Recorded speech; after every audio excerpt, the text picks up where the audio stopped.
Sur RT France, c'est donc demain que sera débattu par les députés ce projet de loi qui fait tant parler, surtout une disposition, les images des policiers, on vient de l'évoquer. Faut-il interdire leur diffusion? Vous êtes plutôt pour, Bruno Bartocchetti? Écoutez, très sincèrement, je ne vois pas où il peut y avoir débat sur cet article 24 concernant le floutage des policiers en matière de réseaux sociaux.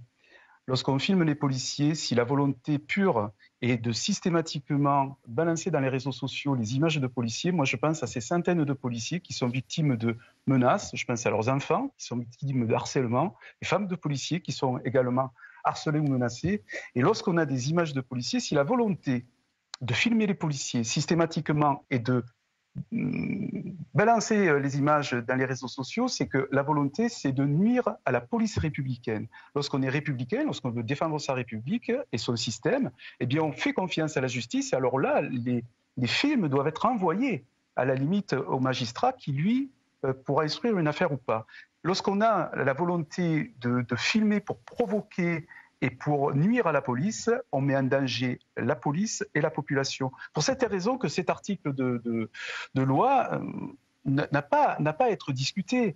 On demande une protection, on ne demande pas de masquer les violences très rares. J'insiste bien très rares, on y revient quand vous voulez sur le sujet, parce que je retiens quand même 8 000, 10 000 policiers blessés par an sur les interventions très rares qui mettent en cause justement des policiers qui auraient commis des actes de violence. Vous savez, dans la lecture de ce texte, et ceux qui contestent ce texte, j'ai envie de penser qu'ils cautionnent la violence, vous comprenez, mais la violence qui est faite à l'endroit des policiers, à l'endroit des enseignants, à l'endroit des pompiers, à l'endroit des infirmiers. Ces mêmes personnes qui ont envie de diffuser ces images avant même de les produire à la justice, eh bien, je les invite à venir justement filmer les pompiers qui se font agresser, les infirmiers qui se font agresser. Vous savez pourquoi ils ne le feront pas?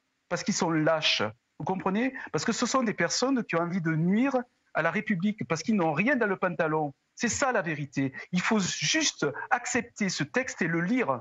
Le lire, quand on comprend la lecture de ce texte, on n'a pas lieu de contester justement l'application de ce texte qui doit protéger une police ou une gendarmerie républicaine. C'est ça qui est important. Maintenant, l'idée n'est pas non plus d'empêcher, comment dirais-je, le droit à l'image, notamment pour les journalistes. On est filmé en permanence dans toutes les villes de France. On est enregistré dès que vous appelez police secours sur le 17, on est pour la caméra embarquée, on n'a rien à cacher. Et si on doit avoir des policiers qui s'égarent, eh bien on assumera les actes, ils seront sanctionnés s'il le faut. Mais de grâce, protégeons les policiers qui sont pères de famille et qui sont en permanence menacés. Et il y en a de plus en plus, ces derniers sont obligés de déménager pour protéger leur famille. C'est ça qui est important de retenir. Et on n'est pas sur la planète bisounours. L'idéologie de dire « Ah bien, on doit tout filmer, on doit tout mettre dans les réseaux sociaux », là, il faut juste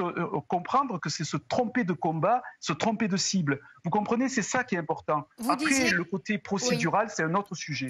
Mon regard sur la police municipale aujourd'hui a évolué. Mon collègue en conviendra. Il y a 30 ans, on n'aurait pas pu avoir le même regard sur la police municipale. Aujourd'hui, je le rejoins sur le fait qu'il va y avoir des différences entre certaines villes qui auront les moyens de se payer une police municipale. Mais ce qui est important, c'est de pouvoir justement encadrer ces policiers municipaux qui aujourd'hui quand même ont évolué dans le recrutement, dans la formation. Ce n'est plus la même police municipale que celle qu'on a connue il y a 30 ans. On peut aussi considérer que les policiers municipaux aujourd'hui peuvent avancer sur certains schémas judiciaires, pas tous, parce qu'effectivement, tout ce qui est procédure judiciaire doivent être, et mon collègue Jean-Pierre, bien sûr, pourra en parler avec plus de pertinence que moi, les procédures judiciaires doivent être protégées justement pour que le parquet ait un regard sur ces procédures et que ça n'aille pas dans la main de tous les adjoints d'une mairie ou d'une autre. Voilà, ça c'est important, mais tout ceci doit être bien encadré, mais on doit aussi évoluer dans ce thème-là.